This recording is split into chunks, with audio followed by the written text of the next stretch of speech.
At the dawn of the 22nd century, oil was running out and scientists were struggling to find an alternative energy source. They conducted experiments to create cyborgs that could survive without oxygen.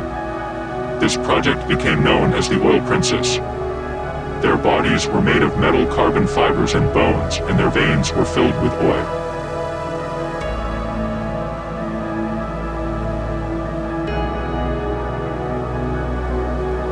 The heart was replaced with an artificial pump that circulates oil throughout the body.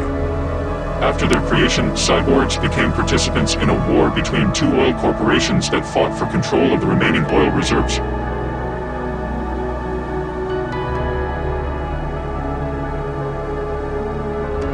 However, despite their strength, cyborgs could not forget that they had once been human.